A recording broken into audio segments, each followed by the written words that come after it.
Okay, so I want to talk a little bit about these setups that I have for my Kyosho Ultima RZ6 and my Lazer ZX6 for Astroturf. And I think what I'll do is I'll start with the... actually, you know what? I'll start with the RZ6. So one thing that is worth noting with setting up an Astroturf car is that the type of setup you have will depend in no insubstantial way on the type of tire you run. And, this is much more the case I have found on AstroTurf than on dirt. On dirt, you just have to find the right tire to work for that surface. And, then you can play with your setup to get what you want out of the car. On AstroTurf, because the grip level is so high, there are a variety of tires that work very well on that surface. But each tire has a different characteristic. The different front tires will grab differently and give you different steering. Different rear tires, especially, will give you a different amount of rotation, different amount of grip mid-corner, different amount of forward bite, but they all work very well. So a good example of that would be something like the Schumacher mini spikes compared to, say, the J Concepts Loch Ness tire. In terms of the actual tread depth and pin density, they're very, very similar tires. But the mini spikes have a much more rounded profile than the Loch Ness, which is flatter. And they do break in a little bit differently. So I was running Loch Ness tires on this in the past, and then I decided to try the mini spikes, and I found that the mini spikes were they worked better for me for the setup that I had on the car and the driving style I had, but they do wear faster than the Loch Ness tire, so that was a problem. And one thing, well, so there were I would just say there are two things in particular that I changed since the last time I talked about this buggy in my previous videos. One is a front wing. So if you look at my RB6.6 review, I also added a front wing there. And what was happening was the particular layout we were running on, there was a long front straight in front of the driver's stand, and then a sharp sweeper that goes into a double. And basically, without that wing, I had to run wide and then try to cut in. And especially as my older front tires were wearing down, I was having a much more difficult time cutting into that corner at speed. So I mounted the front wing on both of this car and my RB6.6, which I'm running in stock buggy. And at least on the RB6.6, it for that it made more of a difference than on this car, which was kind of strange because this car is faster. It has a mod motor in it. But it could be because when I mounted the front wing on the RB6.6, it had fresh front tires. And when I mounted the front wing on this, I had my more worn front tires. So maybe that's why it didn't make as much of a difference. But this is the first time I've really, run a front wing not as a joke. And it actually, seems to help. And one of my friends who has more experience on turf than I do, he pointed out to me that when you run wings on a turf car, you actually want to run as much wing as possible, right? You'll notice here that I didn't cut down any of these V grooves. I cut it completely flat. And then on the rear wing, I mean, if I were to cut it again, I'd probably just cut it completely flat up across the rear. And the reason for that is, although it generates more drag to do it that way, you're generating more downforce. And when you generate more downforce, you're preventing the car from traction rolling. Okay, so it's not so much about generating grip when you're running on AstroTurf because you already have the mechanical grip from the surface and the tires. So you're really using the wings to just hold the car down and keep it from flipping over when you take turns at speed. So that's kind of interesting. So with this front wing, I just cut it flat to try to help it, just keep it planted. So I was playing with that. I was playing with the rear tires, which I believe I already talked about a bit. And I was also playing with the rear shock angle. So right now I'm running at the third hole from the outside on this tower. And for most of the time I've been running this car, I've been playing with either that hole or the innermost hole. okay, on the tower. And for the first two qualifiers and the main, just for the first two qualifiers today, when I went racing, I was running on the inside hole.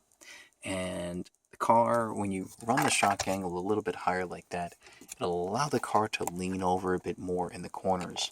So it won't corner as sharply, but it will be a little bit more forgiving, a little bit lazier as you're taking those corners. And then for the main, I decided to go out one hole because my RB6.6 is running at that shock angle and it feels really good. But I'm running a different tire on the RB6.6. So when I went out to that hole with these tires, the mini spikes, it by the end of the main, I was able to get a feel for the car and really push it and start to drive it a little faster. But for most of the main, I was driving very sloppy because the car felt more nervous. And so I was more nervous and I couldn't really get a handle on it. So I dropped from like, I don't know, what was it, second place down to sixth place or something, just in trying to get used to the car. So that one little change in shock angle made such a huge difference for me. So that's kind of where I am right now. Everything else about the setup is the same as what I mentioned in my first overview video or setup video I did for this. So about 18 millimeter ride height front and rear, yellow rear springs, gold front springs.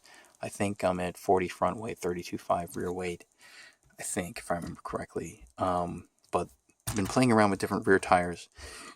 The Loch Ness tire, the J Concepts Loch Ness tire, does feel a little bit looser when you first run it. It takes, maybe a run to break it in. The Schumacher mini spikes have plenty of grip on the very first run, but it's a more rounded carcass and it does wear faster. And you'll notice here the wear is mostly on these center pins, right? There's actually very, very little wear on the pins along the side of the carcass, which is really a shame because if the carcass were flatter, I can use more of these pins as well and get even more grip. So, this is kind of how I ended the main with these tires, and it felt a little bit loose, which is strange because there's so much tread left, right? And this is another thing to try to learn, if you will, when you're running on Astroturf. You can have a tire that looks, reasonable from a dirt perspective, right? If you have a dirt tire with this amount of tread left, it's actually still a pretty good tire. But on Astroturf, that's not the case. So you have to pay really, really close attention to how the pins are wearing down and how much wear is too much for you to really consider the tire to be useful. And then you have to go and mount, a completely new set of tires. So this tire here, I would say I can probably flip it around. So, rotate this to this side and this to this side and get another 1 or 2 runs out of it. And then that's it. So all this side tread here is wasted. But it's still a very good tire. It has plenty of grip for the times that you do run it. The Loch Ness tire is it's different. I mean, I guess I don't have enough runtime with it to really comment on how much different it is, but it does feel like maybe it's a little bit of a looser tire in the corners, but maybe more grip, going straight. But anyway, I'm really liking these mini spikes. They're quite good for this 2-wheel drive buggy. And then for the Lazer, I talked about how I was running mini spikes in the rear of these, and I decided to try the Loch Ness tires on the rear of these, and it actually felt pretty good. But I made a lot of changes. Well, I wouldn't say a lot of changes. A couple of changes to this car since the last time. And I talked about tire wear just a minute ago. And one thing you really have to watch out for when you're setting up an Astroturf car is making sure that you're not chasing the tire wear. And I found that I was doing that with this car. So I would run, I had my staggered rib fronts and either mini spike rears or Loch Ness rears or something like that. And as I put in more and more runs on the car, you expect the surface to be consistent and the way the car handles to be consistent. And it generally is, because you're on a turf track, nothing really changes. What does change is tire wear. Tire wear is a big problem on AstroTurf, especially with mod motors. So you'll find that with each run, the car starts to behave a little bit differently, and you're not quite sure as to whether that's the setup of the car or something else. And so you think, okay, well, maybe I should change the setup a little bit to make it behave the way that it behaved the previous run, or the way that I think it should behave. But really, all that's happening is you're chasing the tire wear. And what I found that I was doing, for example, on the front, with my previous set of staggered rib tires, the tires were wearing down, and as they wore down, I lost steering. So what would I do? Well, I would move the bottom shock here to the outside hole. Okay, and then I keep running it, and it would run okay, and then the tire would wear more, and then I lose even more steering. Okay, how do I get more steering back? Well, maybe I move this to the inner hole. So now I've, almost completely laid down the shock just to get the car to lean more and to get more steering. But then what ends up happening is the car corners a lot more slowly because it can't change direction very quickly. So you're running these kind of wide radius turns, and it kind of works with the worn tire, but that's not the way the car should work. You should just mount a fresh set of tires and go back to the baseline setup. So I went back to middle hole here, fresh set of front stagger ribs. Oh my God, that was a world of a difference. It felt a lot better.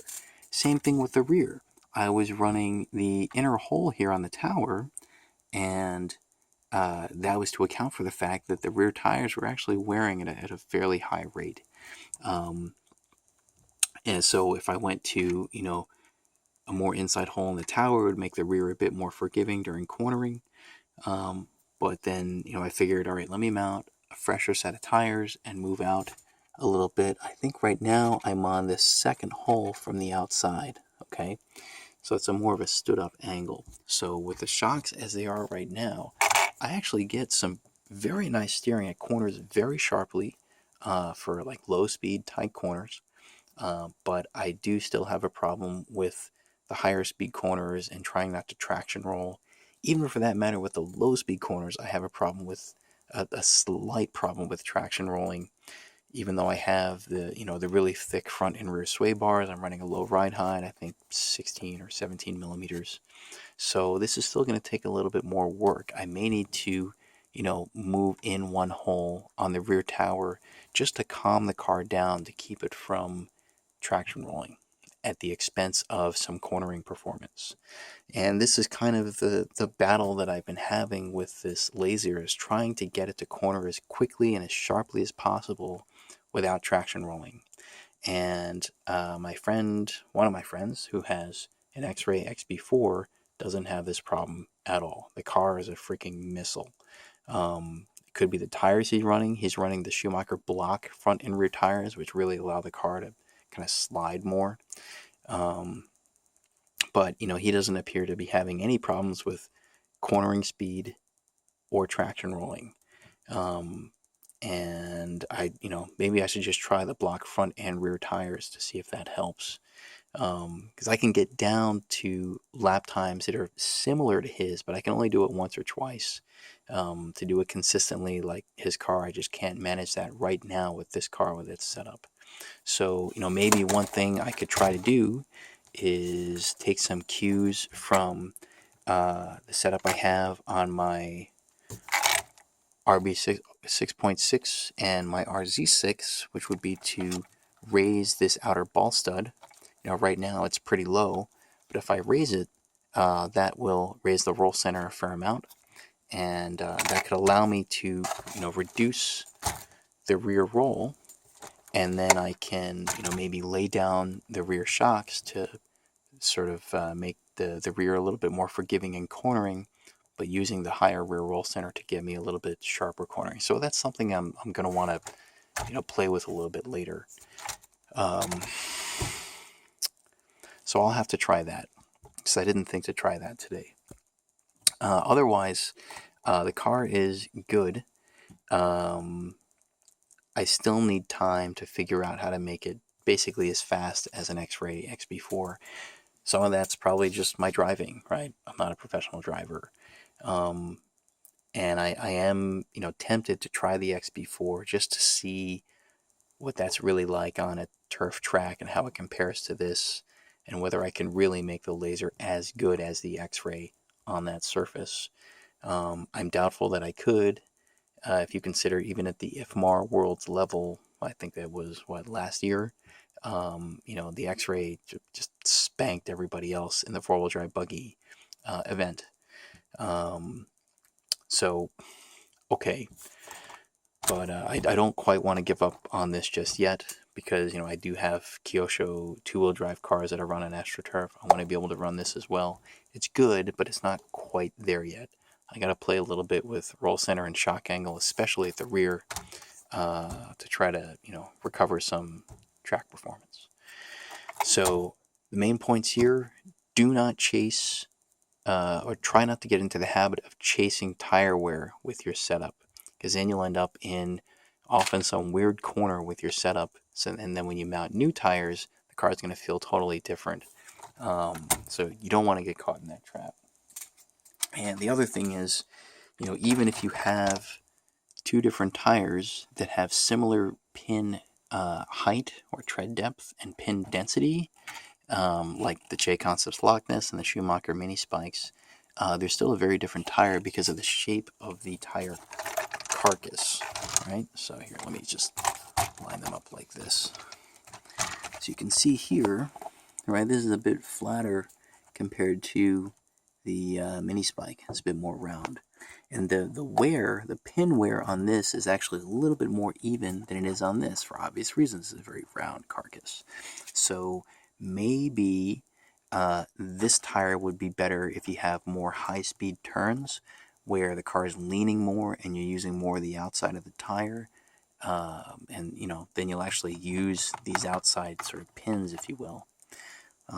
So be careful with the choice of your tire, because it will affect what the best setup is for your car. And that's not really something that I've noticed on dirt, but I am noticing it on AstroTurf. Okay? So that's it for now. Thanks for watching.